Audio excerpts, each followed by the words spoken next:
We do this Q&A once a week of Illinois swimming alumni, and you obviously are a famous Illinois swimming alumni, not just for in the pool, but obviously out of the pool. So I start with the same question every week. How are you doing with all that's going on? I know you and I have talked for a few moments here, but maybe you could tell everybody how you're doing in this pandemic. Yeah, I think overall, like we're doing really well over here. Like we have, I have my wife with me, and we got a puppy kind of toward the beginning before everything shut down. So we've had a little bit of stuff to distract us. But I mean, even beforehand, I do a lot of training on my own, so I kind of have that, I guess, self-isolation thing somewhat down in some areas. But yeah, it's been a bit of adjustment, and mainly it's been, readjusting the timeline of all the goals that I have and how am I coping with, what am I training towards right now. Is the uncertainty of it is always the most difficult part. So kind of having different things to set myself up for in the next, few weeks, few months has been kind of key. Okay, so normally I have all these set up questions because it's all about the pool, and your conversation is vastly different.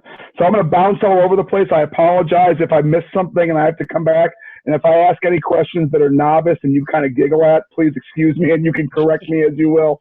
So with the pandemic that's going on, obviously, pools have been shut down here. You said yourself pools were shut down there for quite some time. How is your training affected with everything else, with biking and running? Was there much of an effect at all, or was it pretty much status quo?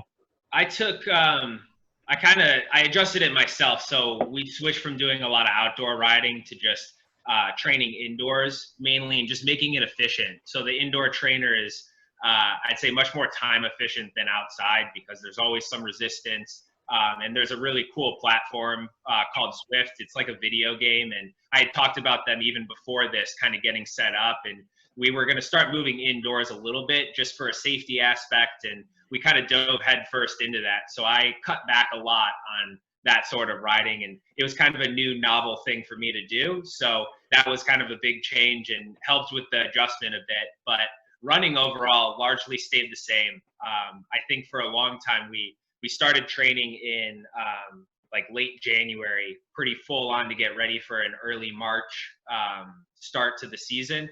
And kind of since then, we're just kept putting ourselves on hold. So I think from that March to kind of April-ish, there was a lot of uncertainty of when races would start. So we found ourselves, like, the biggest change was it was like this big increase in training intensity, all of that. And then all of a sudden we just kind of plateaued, and we tried to stay ready for whenever racing would start up in that early stages. So we were kind of slow to shut things down, I think, than most other places. So I went to the pool for quite a long time through that. And then once everything shut down, I think we kind of took a step back and we were like, let's readjust some things a little bit.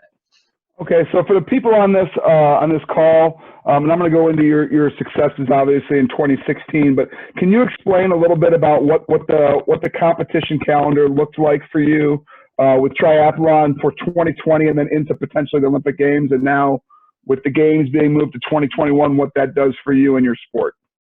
Yeah, so I have kind of this, I guess, unique spread of variety in my racing. I do stuff from the super sprint distance, which is a 300-meter swim, like a 5K bike, and then a 2K run, all the way up to the half Ironman distance, which is 1.2-mile swim, 56-mile bike, and a half marathon run.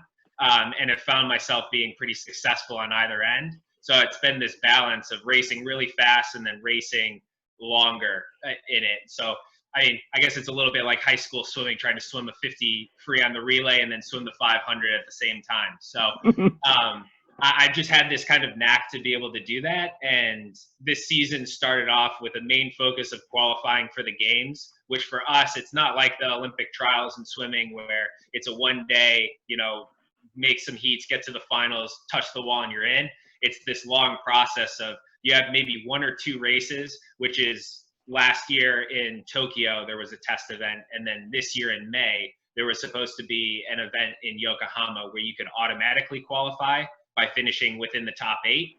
And then it rolls into discretion because there's a new event being added, which I believe in swimming, there's the co-ed relays now in the Olympics. It's very similar in triathlon where everybody does a super sprint and it goes girl, guy, girl, guy. And that was my main focus. I've kind of made myself the relay guy for the USA team.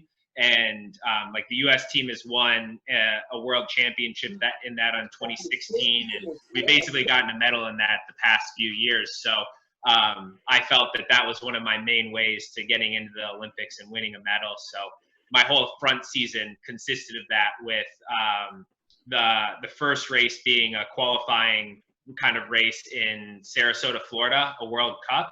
And then I was going to do an exhibition race in Saudi Arabia, which was this super sprint style. And then I was going to go race a half Ironman in Oceanside to qualify me for the half Ironman world champs. As my two big goals for the year were going to be win an Olympic medal and then win a world championship in the half Ironman distance. So that was kind of like my first 3 weekends of racing. And then from there, we were kind of waiting to see, how is USAT feeling with selection process? Do we need to go to another World Cup to show my ability, or can we focus on something else up until they select, like this past weekend was about to be like the selection day. Okay. So again, naive I am. Yeah. Where do you stand with them? Do you have any idea where you stand currently for 2021? Yeah. So, and then once everything started getting pushed back and canceled, so now there's a lot of uncertainty right now because I felt like I was in really good standing. Like in my conversations, I felt like, I was on the right track to being picked for the relay, even though, there's probably 5 or 6 guys that all can kind of say that and come forward and say, oh, I feel like I could be on the team. But my coach and I had a plan. We felt confident in it and we were sticking to it. But now we're kind of in this waiting process. And my coach, Jim Vance, framed it really well in saying that timelines change, goals don't. So we're looking at this time as this period to improve my weaknesses, do a little bit of extra focus in ways that we couldn't if we were racing all year, to be better for 2021. And now it's kind of a waiting period because, the IOC has to make a decision, which trickles down to the International Triathlon Union, which trickles down to USAT. So it's all of these kind of people waiting on others, and the athletes are down kind of at the bottom here waiting for answers from their federation. And so we're kind of waiting for a lot of that stuff. And hopefully it'll be answered more as the fall approaches, and if everything goes well, we might be able to see some racing. Has the half Ironman World Championships, has that been postponed, and has they given you a date for that yet, or is it still just limbo? It's limbo because they're not going to have it in November anymore. That's kind of a to be determined because it's supposed to be in New Zealand, and New Zealand has been pretty strict with their closures and letting people in and out of the country. So I believe they've taken that one off the calendar, and now it's just kind of up in the air and no real date. I guess we're talking about your youth. I want to talk about swimming, obviously, to start. So when did you start on club with St. Charles? Okay, so John can maybe help come in here, and if he could give me an exact date. But I had like 1 or 2 years of just the summer swim club, and then I joined up. I believe I was like 10-ish. I joined in on their, I want to say red team. I just about jumped in. But yeah, I started off pretty early on. I was about 10, right in there was Summer League like the Geneva River Rats, like that local area team? Oh, yeah. Wow, what a good guess.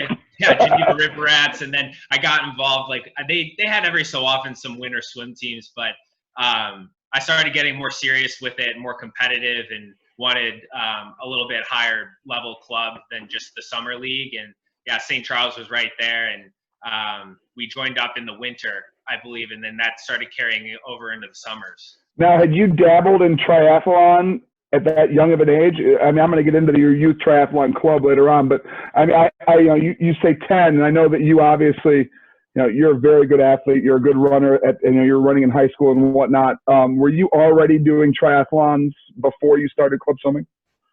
Yes, it was more casual though. There was one that started up when I was 8, the local kids, it's the Multi-Sport Madness Kids Triathlon team race. So it's at that, what used to be Delnor Health and Wellness Center, which is, I think, Cadence now or something. But that was my first one. I did that one at 8. That kind of went hand in hand, I think, I was somewhat on the summer swim team at that point. And as like the summer swim team increased, like my triathlon participation started to kind of increase with that, with, like, as you mentioned, that team coming a few years down the road. Okay. So words that your coaches as a youngster used to describe you: coachable, hardworking, liked by his teammates. Do you have any early memories of being an age group swimmer on St. Charles? Yeah, I was just, before getting on this call, I was talking with my wife. I was like, man, like all of my club and high school swimming is like a blur. So, I mean, sometimes those swim practices start to blend together, staring at the black line. But I have a lot of good memories of swimming early on, like doing early morning swim practices. And I mean, all of this kind of, it funnels in. Like, it's actually, it's funny with some of this, because certain smells in the pool areas, or the Illinois like summers and stuff, like it brings back some of those early morning swim practices, or swimming outside with in the summer with the club team at the Potawatomi Swim Club with the golf course nearby, and you could smell like the fresh cut grass. So yeah, I just remember it was always like, there were fun workouts. We got to play games at some point, but there was always a good, like, hard team work ethic as a whole. And I think that team aspect and the racing that we did in practice, all the meets that we got to go to, those were all highlights and kind of what really helped funnel me into being a racer. Because you just, in other sports, like swimming, you could race every single weekend, multiple times a weekend, and you just learn that and your body can take that. Whereas like if you're running or even cycling, you don't have that many opportunities, and it's a lot harder on your body. Do you remember when you qualified for your first like Illinois swimming championship meet? I mean, you said swimming's a blur, but do you remember any successes like that? I think the biggest one, I'm jumping ahead to high school state. But well, I'm going to get to that one. Don't go to that one yet. I'm going to get to that one. I do remember some of those, because I remember, I think, one of the earliest memories, like this is even back on that swim team, the summer swim team, the River Rats, was my brother Josh actually qualified before me. I had to sit out and wait for him. He made it. He was like the star swimmer. He was always jumping up ahead. So I remember him making it first. But yeah, I mean, I remember qualifying for those, like the JO cuts that they were called back then, and all that. Like those were fun. And I remember the St. Charles swim team. I bring this up like quite often because it's such a good visualization of the goal steps each time. And it started at like the C times and went all the way up to the Olympics and Olympic medals. And I remember going in and planning goals there, and eventually like in high school with Bill planning those goal times too. So I don't think I guess that's a long way of answering. I can't remember the specific time touching the wall and looking at the clock, but I remember qualifying for those and like gearing towards certain times in that. Okay, so for those people on the call, like obviously triathlon is today. What triathlon is significantly different than what triathlon was when you were 11, 10 years old. And so when I talk about this, some people may understand what the Multi-Sport Madness team was. That was really the first youth triathlon team in Illinois. I mean, it really was. It was like the beginning of youth triathlon. Can you talk a little bit about the starting of that team and how that kind of got integrated with your swimming? Yeah. So, I mean, really the team has its roots in competitive swimming, because the guy who was the brainchild of Keith Dixon was he grew up a swimmer, was trying to be an Olympic swimmer, all that, saw the programs that were churning out Olympians for the U.S., for the United States in swimming. And triathlon was relatively new at the time. I think, but as the team started up, it was about 2005, like give or take. So there had only been, and the first Olympic triathlon was in 2000. So still, like, it had been around for a little while, but it was a pretty young sport overall. So he took the concept of the competitive swim team and said, we're going to get a group of motivated kids together, parents too, and we're going to put them all together. And we're going to train really hard, have fun, and go to these big races. And we're going to try and send an Olympian from this team. So unbeknownst to some of us when we were really young, we just thought swimming, biking, and running was really cool. And I had some friends that were on there. I had one that joined up with me, Kevin McDowell, who was also an Illinois swimmer. And yeah, we joined that team kind of because we were doing local kids tries and my parents did it. And we thought it would be a lot of fun to travel to some races. And I don't think we really knew what we were getting ourselves into and like how big triathlon was going to get.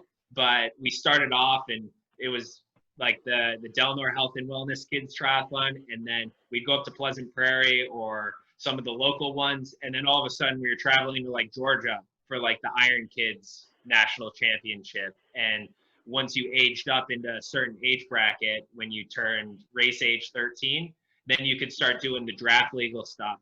And that's where we got really introduced, and that's what Keith saw was that's the Olympic style triathlon. That's what we need to do. That's what we need to focus on. So it was kind of like a ragtaggy group, like trying to form a brand new swim team almost and just say, okay, like kind of take care of swimming yourself a little bit, but we'll have these practices at Peck Farm Park and we'll run to the baseball fields and back and we'll do a loop or two on the bike and we'll create these workouts for the kids and have a camp in the middle of the summer for us. So, yeah, I think it started out as this crazy idea. And I think through the hard work of a lot of parents and volunteers, like they were able to keep all the kids on track and give us a really cool opportunity.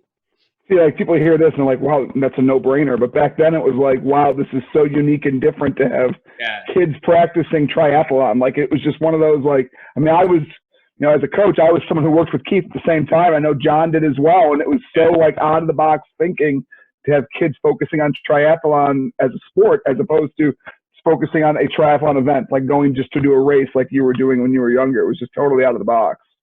Yeah, for sure. I mean, to try and craft a season out of like random races around the country that, you know, I don't think half the kids at some of the races we knew, like that we were going to, even knew that there was another kids triathlon, you know, 2 towns over or something. So it took definitely a lot of planning, and it is really crazy to look back on it and think that, you know, that competitive of a team came out of this. Because yeah, if it was 4 or 5 years after the first time triathlon was in the Olympics, it's a super young sport. Like, who knew that triathlon would even get called back to the Olympics again?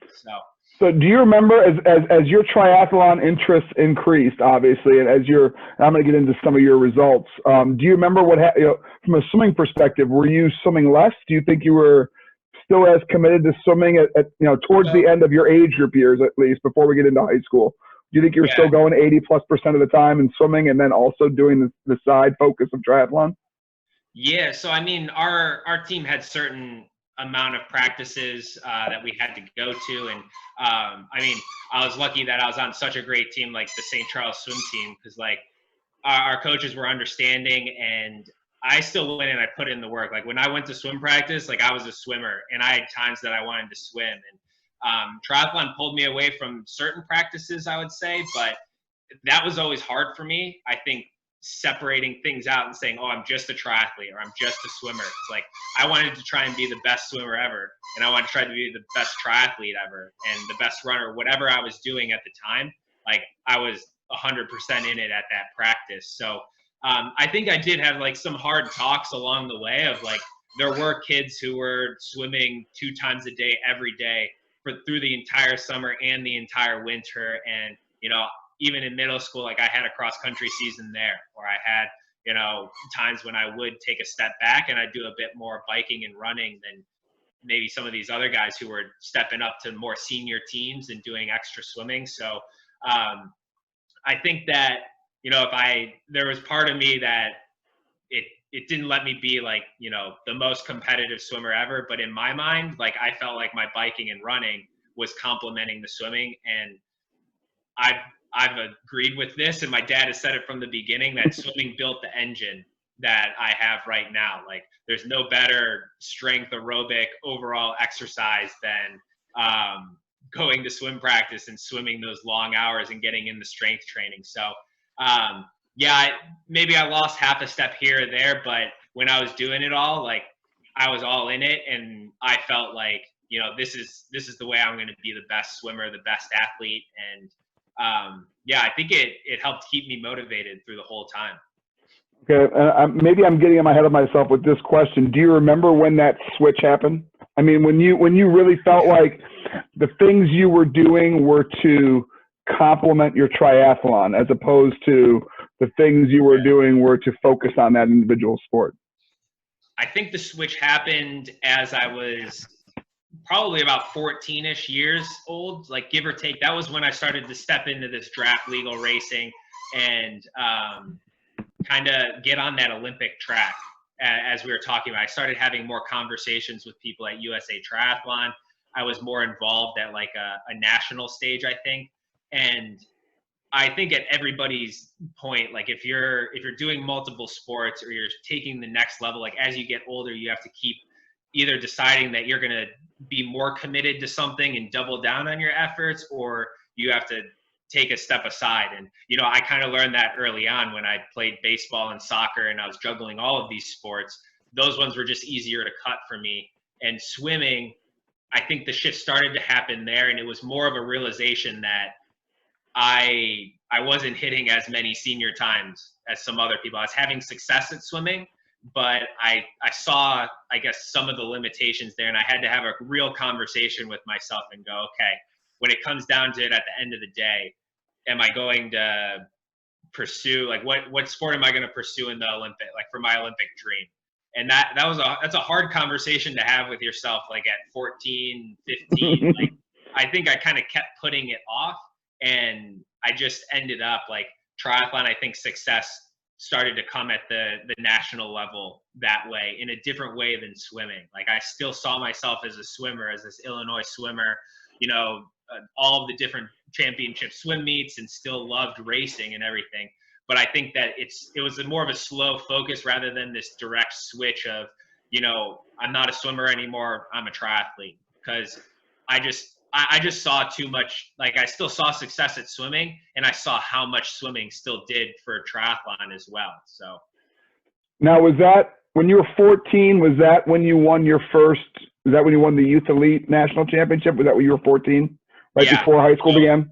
Yeah. So that was 2007, and that was like a really, really good year for me as a youth triathlete. So I think I won most races that I went in, and I think that was kind of an eye-opener because we raced mainly against our teammates, and then there were a handful of others like at that. But at that point, to like keep putting it together in races, I think that helped draw me in that direction, probably to taste like some of that success. But I'll throw in another plug for the St. Charles swim team, and all that is like, I was first out of the water, I think, in every single one of those races. So, and then I was like alone on the bike, and it comes back to that engine that was being built there. Like you can't really replace all those yards being swum. So, but yeah, I think that's kind of like the next jump then was to go up to junior triathlon. And like, so that was my question. Can you explain the difference between youth elite and then junior elite? Like what's the transition between those two? Youth Elite is a super sprint race. So that's like the 300-meter 5K bike, and then like a mile run. So those distances, like it might be like a 5-mile bike or something like that. But it's relatively short. It's like a half-hour race, whereas the Junior Elite, you bump up to the sprint distance, which is the 750-meter swim, 20K bike, and then 5K run. So that's like the first level of like, there are professional races then where you could race at the sprint distance. So it's like, it's prepping you for if you choose to go on to the elite, kind of making that next step up. So you won the Youth Elite in 2007 as a 14-year-old.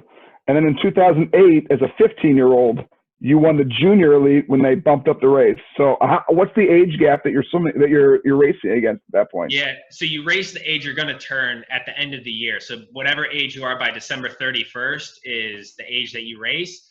And I have a December 14th birthday. So I was always basically racing a year older than I was, or half a year. So the age groups go 13 to 15, and then 16 to 19, and then you're an under 23 athlete after that, which at that time you're basically an elite, because there's a very small portion of races that are specifically U23. So it's kind of that 3 to 5 years that 3 to 4 years that you're racing against. So when you're 2008 and you're winning that race, you're not the oldest, obviously, but you're towards the front end.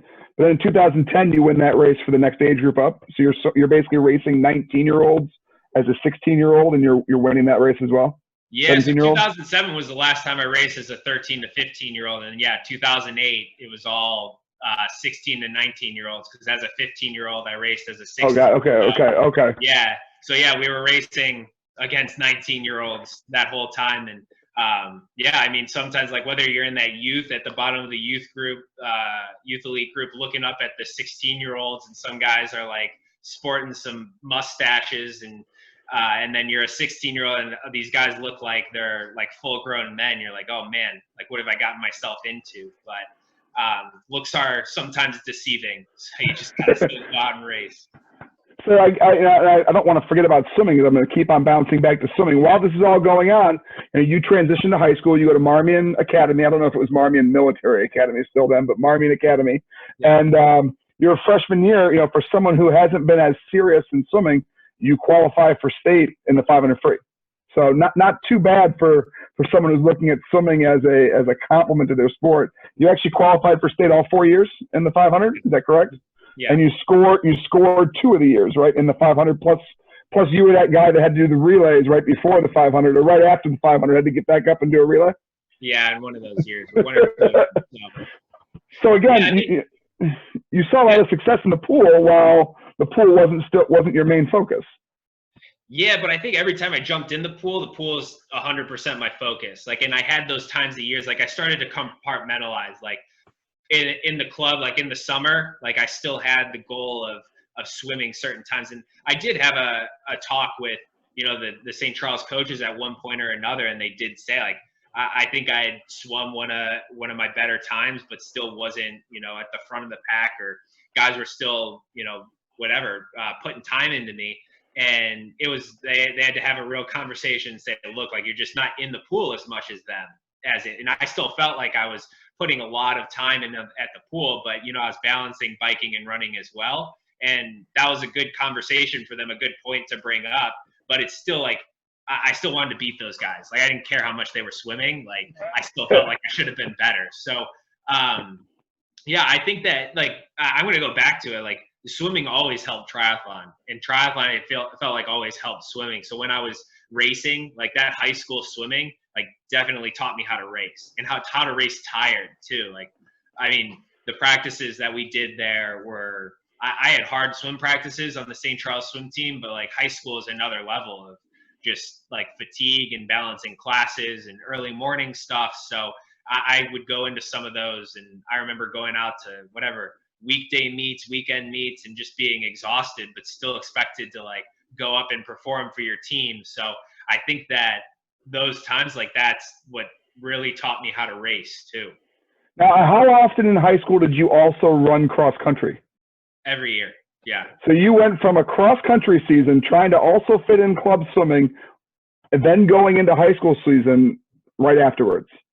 Yeah, and it was all about managing expectations. So, like, obviously, like, I would do the triathlon season, and a lot of times that would overlap with cross country, because like the world championships were in September. I would race there and be super fit, and then I'd come back to cross country. And thankfully I had a really good cross country. I've had good coaches my entire career, because he would understand and be like, okay, like, you just tapered for this, like, we're going to build you back in slow, and then we'll peak you again for like our championship races. I'd have a small little break as I'd start increasing a little bit more swimming, which I always added in a little bit to like keep my feel with the water, used it as cross training, helped keep me injury free during the cross country seasons. Like, and then I would work in, and it'd be kind of this 2-week crash course of squeezing in some club swimming and then right into high school swimming. And it was a bit of a trial by fire again, use the fitness that I'd used all year, and then just get the feel back for the water. And I mean, I think you'd be surprised how fast it always comes back, like with the amount of yardage that you swim. But yeah, it was definitely a unique challenge. I think that's a nice little added bonus that you just said right there, especially for all these athletes that have been out of the water for a long period of time, that it takes time, but you don't really lose that feel. That's important for them to remember. Yeah, you go through stages. it's almost like the stages of grief or something. You like get in, it's like denial. You're like, man, I didn't lose anything. This feels great. And then everything comes crashing down. You're like, oh my gosh, what happens? I'm never going to get back to it. And then you come back and you start gaining fitness and stuff starts coming back around and you're like, oh, I had nothing to worry about. Well, I go back to at the beginning when I said what some of the words that your coaches at St. Charles used to describe you. From a high school perspective, you win the ideal teammate 2 years in a row. So for someone who's as competitive as you were, that you wanted to beat those guys, they vote you their ideal teammate 2 years in a row, and you were the senior swimmer of the year last year. So I'm gonna say that there was a lot of success there, both in the pool and obviously out of the pool with the way your teammates viewed you. So congratulations on that. Thank you. So from there, you decide University of Arizona triathlon. Yeah. Walk me through it. What's that like? So I have to give my mom credit because she helped walk me through this a lot. Because this was, I'd say, like a very non-traditional path. I had some teammates from the kids team. I was kind of training on my own at this point and crafting my own stuff with the help of a coach, just kind of as an individual. And a lot of them were going off to like the Springs to have this new program called the Elite Triathlon Academy.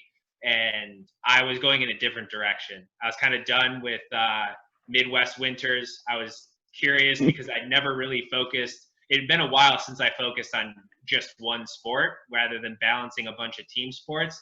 So I was ready to kind of dive in and, I guess, try my hand and see if I had what it took to be an elite triathlete. So I was going to focus more on training there. So then it's figuring out, I knew I wanted to study physiology or some sort of exercise physiology. So it was finding that program at a school that was good for training over in the winter, that had like the right facilities or the right area. And then, finding that in all of the states. So we looked everywhere from University of Florida out to one of the San Francisco schools, like University of San Francisco. And then we ended up honing in on the University of Arizona because for a time there had been triathletes who were going there, who just kind of, found it. It was a cheap place to live. They had some good pools there at Arizona, good roads to ride on. And I went and visited the campus, and I wanted a big university feel too. I'd gone to Marmion Academy, loved the school, loved my experience there, but wanted to make sure that I could go and experience college game day or go to basketball games, support a school like that and support those teams. So I visited the campus and it was fantastic. Like, I think we left there and just decided like, this is going to be the spot. And it took a lot of hours trying to figure it out, making sure that it was the right decision and everything. But it came down to like a good balance of academics, school experience overall, and then training for triathlon. And that's what landed me in Arizona. So training for triathlon at that age, obviously college level, it's not an NCAA sport, but it's a club. I think when I'd say training for swimming, everyone thinks, okay, when I go to college, I swim twice a day, I lift weights, and that's the college experience for swimming. Maybe you could give all these guys a crash course on what triathlon training is like for a collegiate level athlete at that time.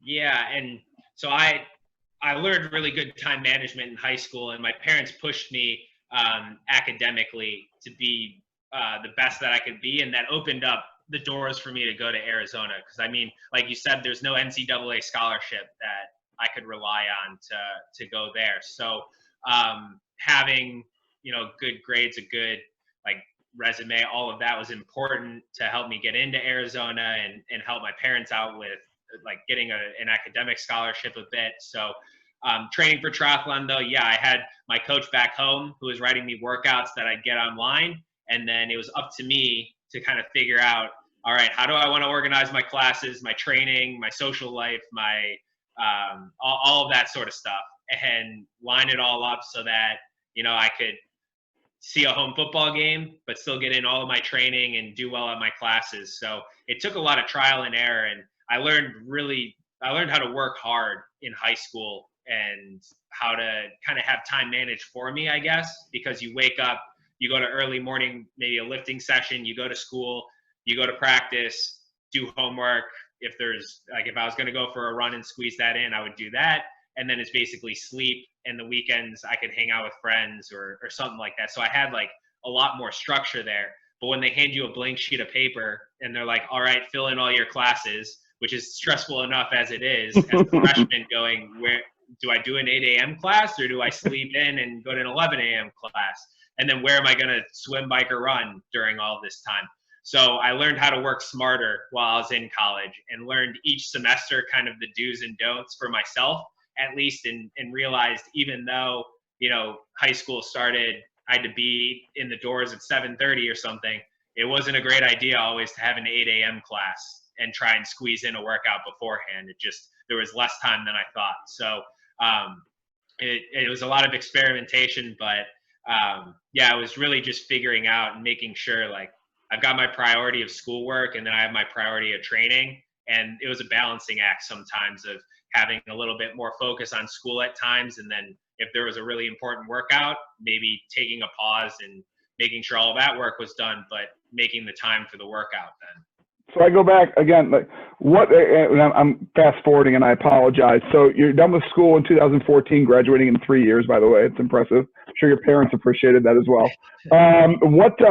What's a typical week look like for you as an athlete, now a professional athlete? Like, I guess, now again, I use the example with swimming. These guys, they think I do doubles, I swim, 2 hours in the morning, I swim 2 hours in the afternoon, I lift 3 days a week, and that's what my life is this summer when I'm in high school. What is a typical week for Ben training for a triathlon race? Yeah, so I would say it ranges anywhere, depending on the time of year, because we have pretty big cycles, and obviously before a race, there's less training. In the middle of big training block, there's a lot more of like straight training hours. I'd say a really, really light week, like before a race, might be 15 hours, whereas a really heavy week is approaching 30 hours. So that's, 2 to 5 or more hours a day of just like swimming, biking, or running. And I run most days in the morning, and that's anywhere from 40 minutes to an hour 45, depending, and varying intensities. And then usually there's a second workout of the day, which is, swim or bike, filling that in. As for me, the run is kind of a priority, and that it's really pretty variable. So, I mean, today's example is like an hour 45 run with, an easy bungee swim in the afternoon. So that only puts me at, 2.5 hours for the day. Whereas the other day I had a 4-hour easy ride and then a little swim later in the evening to recover. And if we're going to go and pick like a day where it makes it seem really terrible to be a pro triathlete, is like a race prep day where I do 3 hours of riding of 4 by 30 minutes at my half Ironman effort. And then I get off the bike and run for 40 minutes, like at my half Ironman pace. And then in the evening, I do a hard swim workout. So it's pretty variable, but the time in between is filled up because if I've learned anything from triathlon, like I treat myself as a business because I'm self-employed. I'm lucky enough to be able to do a sport that pays me to do it. I have sponsors that I handle and that I have certain obligations to, and there's certain things that need to get done in between. And I've kind of learned and had some good mentors over the year help shape me and prepare me for looking at it as a business. And that's something going to college that I never really thought I was training myself for, because I was a science major. I wasn't a business major. And that's the other part of my day, along with recovery and making sure that I'm stretching, rolling, massage, and filling in all of that. So I look at it too, and I go like, oh, like these are easy days, like not that much going on. And then all of a sudden, like after going through everything, I'm like, oh, it's 8 o'clock at night, and like starting to shut everything down and like hanging out and just like sitting in recovery boots or something. All right, so you qualified for the games in Rio. As you said, by a very complicated process, I'm guessing, but you did make the games. Talk about that experience. If I remember watching you, especially at the beginning, weren't you in the lead pack right off the get-go? Like, weren't you, you were cruising at the beginning, weren't you? Yeah. So, I mean, it was the exact opposite of what it was the year before. Like you said, the qualification process is pretty complicated. There's like 10 different point systems. They try and pick it the most fair way, which means it's pretty complicated. And the test event, I got to go there and ride the course, do everything, race on it, after like 1 year before the games. It's like a big test to make sure that everything's going to work well. And a lot of people use that as their test for how they're going to do. So I did terrible. Like I had a bad swim. I was out the back, basically. I was in the main pack on the bike and was getting shelled, and then basically jogged the run. And that was supposed to be like my race. Like it was an ocean swim, like 1 lap. It was hilly bike, and then the flat, fast run was supposed to be able to just whatever, cruise to qualifying for the games. So a year later, when I'm actually there, it was exact opposite. Like I had a great swim, although I had to swim like out of my mind to hold on to the feet of some of those guys. I'm going to try and throw out some of their times. Like some of them, like Richard Varga is usually the guy that gets out of the water first, and like someone like Javier Gomez, and they've all swam like 15:30 or 15 or something really fast for a 1,500 meter long course swim. So like these guys, I was like thinking that I'm a great swimmer, and I just put in over the last year extra work in the swim with a local team, the Fort Aquatics team in Tucson, like another high school team, to swim with these guys. Like I was swimming 52 seconds, 53 seconds in practice for 100-yard for repetitions and stuff, and these guys are like still starting to shell me on the swim, and I was like, what is going on? But found myself coming out of the water like right on the edge of not making that front pack, but was able to like run my way and like ride super hard for the first mile, like all the way up the hill, and put myself in the front group. And then from there, it was just kind of like positioning myself, and it was still one of the hardest bike rides of my life. Like the quality of athlete is always really high at races, but when the time comes around for the Olympics, you almost get like numb to it. When you watch world records go down every year in the swim meets and all of that, like at the Olympic Games, like when so many records fall, and it's the same thing in triathlon, like these guys like ratcheted it up like 2 more levels than I thought they were going to be at. And yeah, we were just screaming around the streets.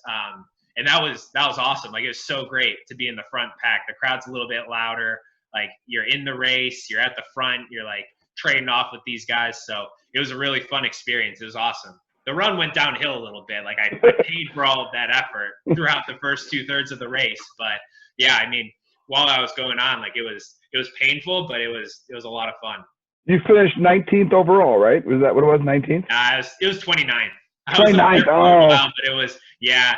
That year I had, like, at the end of that year, I actually switched coaches, but like, I just, there was a little bit, I think I went in just slightly overcooked, but I mean, I just got the wind taken out of me by the time I hit the halfway point of the run. So I got 5K in and was still top 20, I think, maybe even top 15. Like I was still somewhat there, but like that last 5K was just, it was pretty rough. So that's what happens though at that sort of racing. You either make it to the end or you blow up. But now you're smart. You're thinking about the relay, so it's the shorter race next time. So it's you don't have to worry about that pain. That 5K, it's done. So it's perfect. Yeah, for sure. Mistakes. So we have some athletes that want to ask you some questions. Can we go through them? Yeah, of course. Beautiful. Okay, Catherine wants to know what your favorite half Ironman race course was. Ooh, I'm going to go Chattanooga in 2017 because I was the world champs on U.S. soil. I was second that year, and yeah, it was just a lot of fun. You got to swim in the river. It was a funny story because they had the dam open for a while. They like let a bunch of water rush out so that they could close it for the race weekend.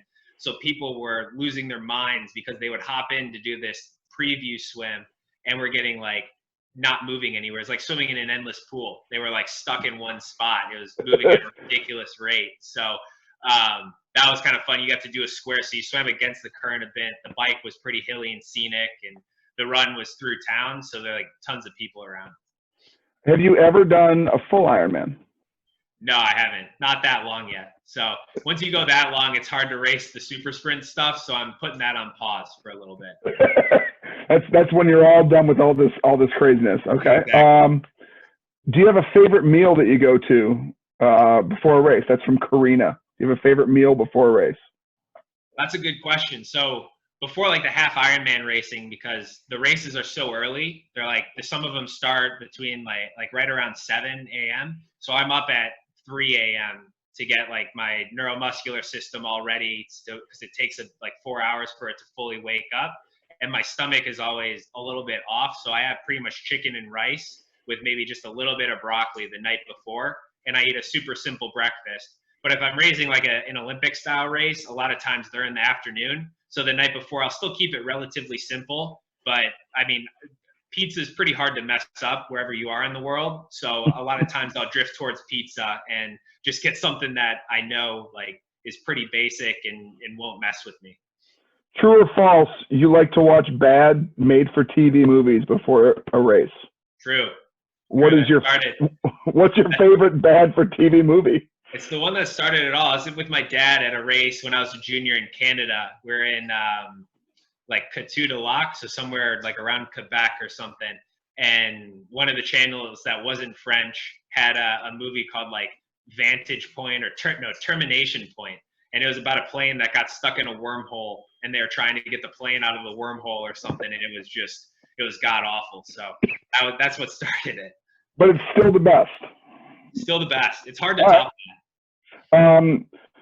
I'm sorry, I'm going to pronounce his name wrong. Ian, I think Ian O'Donnell wants to know if there is a certain thing that you drink for long distance when you're on the bike. Yeah, so I have a nutrition sponsor, Science and Sport, and they have a great range of products. And I like their Go Electrolyte drink because it has a good amount of calories with a lot of electrolytes in there as well. So that's something that I'll go to pretty often just because of how hot it is here in Arizona. And if I ever do something that's super intense, they have something called Beta Fuel, and it's like a super concentrated, like sugary drink. So it's like all carbohydrates, but it's supposed to be really easy on the stomach. So those are kind of the two go-to drinks. Beatty wants to know if you have any tips for triathletes before they race. Yeah, I would say like have process goals and make sure, for me, the best way that I race is having like a relaxed mindset and like a relaxed, focused mindset. I think a lot of times when I went into races, I put a lot of pressure on myself thinking that this is the biggest race I'm ever going to race, or like this race means everything for my career. And my dad was giving me this advice like well before I ever really listened to it, but like there's always another race to do well at. Like there's always going to be another one. So one race is not going to make or break it. So like really go out there and make sure you're enjoying it at the same time. Do you get nervous before you race still? Yeah. If you're not nervous, you don't care. So How do you get nervous. Do you deal with the nerves in a different way now than when you were younger? Yeah. I think the nerves a lot of times, not every time, but when I was younger, I think I'd start focusing on like too much of what would I do wrong or what could go wrong. Now I start to focus on like, what am I going to do? Like, what are my process goals? Is it being the first one to the first buoy? Is it like nailing my nutrition correctly? So I still make sure I have goals that I can hit, no matter if I finish first in the race or finish 10th or 20th and still have a successful race. So like my main goal, my main nervousness is like, I want to make sure that I give it my all and make sure that I haven't left anything out on the course or like majorly miss something. So I still try and find ways to make it successful no matter what. But yeah, I think a lot of times it was building up of that pressure of worrying about like, what are the expectations of this race? And now like I determine the expectations and make sure that I have success and then learn from any mistakes that I have. Nirali wants to know, and I'm gonna phrase this question for her, what your favorite triathlon race of all time is. You said Chattanooga was your favorite half Ironman. Do you have a favorite place or a favorite race of all time? This has shifted, and I still kind of shifted, but I'd say I did this Island House Triathlon. It was an invite-only race, and it was 15 guys, 15 girls, and this guy took us out to his private island in the Bahamas to race. And it was like a super sprint, multiple, like race twice the first day and then finish the second day in like a time trial format. So like a unique format, some of the best guys in the world racing in the Bahamas on this, like in the pristine water. And I was able to win that race too in like a sprint finish. So like everything about it, I took my then girlfriend and now wife on that trip. So we had a lot of fun. It was just a crazy experience, and it's not happening anymore. So it's kind of one of those once in a lifetime opportunities. So you're 27, which is obviously, it's rather young. How many countries have you been to because of triathlon? Oh, I don't think I have a set count. I would have to go through, but it's over 15 for sure. I've raced on every continent except Antarctica. But yeah, it's getting up there, like 20 or something. Cause yeah, the Olympic, like the schedule is pretty diverse in where it's racing to give everybody an opportunity. So yeah, quite a few countries in Europe, South America, Asia. Yeah, it's taken me to some crazy places. Jeff, are you ready to unmute some people for me? We're going to ask Lauren to ask her a question. Lauren. You're still muted, Lauren. There you go. What is your favorite ice cream flavor? Oh, that's a good one. I'd say probably chocolate. It's not the most exciting, but I'm a chocolate guy. I like chocolate ice cream. It always how about Alexis? What would you give the people that are moving up to the higher level of swimming? What type of advice would you give them to help them? Ooh, that's a good question too. I would say like know what you're like, set goals for that next space. You don't have to win this time that you're moving up into the next age group or the next level that you're going at. Set some personal goals for yourself and make everything like break it into increments. Like if you have a goal, if you want to be the best in that next group, or you want to be able to complete the certain workout or make it on the team, like set goals to get yourself there. That's kind of going on the process goals that I have to race. When you think about something overall, it can be a bit overwhelming in that next age group or the race that you want to complete or whatever. But if you break it up and make it tinier, like making it through the first swim practice or beating the person right above you or just something like that, I think that breaking it up like that is the best way to look at it and go into the next step. Genesis. Yeah, so since triathlons are like really long races, what if you have to use the restroom in the middle of one? Well, I mean, swimming has some decently long races, like 20 minutes long, but most of the races, like you take care of that beforehand and you're too dehydrated for that to be an issue. If I went and talked to some of my competitors for the 4 hour, I haven't done an Ironman, so I can't speak for 8 hours, but I've heard stories of people peeing on the bike or peeing while they run. So people find a way, I guess, but they have porta-johns out there if you're not one to pee on the bike. So I think that's what a majority of people might do, is just to stop in the porta-john. That's usually what I try and avoid, though. That's not a good sign if you're there. I'm going to ask a question before I get the next athlete. If you couldn't be a triathlete and you couldn't be a swimmer, what sport would you be? What sport what's your dream sport, if you will? Yeah, I switch between this one too, but it's summer here in Arizona. It's skiing. I'd go be a skier. Really?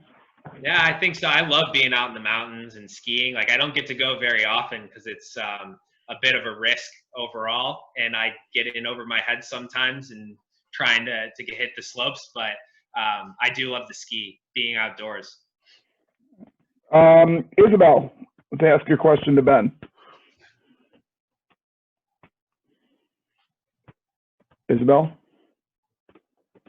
you're unmuted. No, we may have lost her. All right, well, I got a couple, I call it the lightning round of questions, and I'll let you go. Is that okay? Are you ready? These are pretty tough. I think you'll be all right. All right, well, favorite skier. Since you said skiing's your sport, who's your favorite skier? Well, you caught me. I don't follow professional skiing that much. I enjoy the sport. So, I mean, Lindsey Vonn is pretty awesome. Like, she's pretty untouched. So, that's always a good one. All right, Star Wars or Marvel? Star Wars. All right. You said you love pizza, deep dish or thin?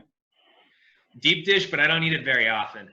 All right, so since you're from Chicago, the suburbs, what's your go-to deep dish pizza? It's not gonna be very creative. It's gonna be like a Luminati's. That's still creative. Yeah, Are you a Portillo's fan? of course. Okay, so what's your go-to order at Portillo's? 2 Chicago-style hot dogs with a side of fries, and if you're feeling risky, a cake shake. Okay. Event that you would like to eliminate from a swim meet if at all possible, the 200 back or the 200 breast? Oh, my gut says breaststroke, but I just never got backstroke. I Can don't I know, pick both? Can I pick both? I saw your 200 breaststroke time. You might want to pick the breaststroke. I'm just telling you, that's the one you probably the one you want to eliminate.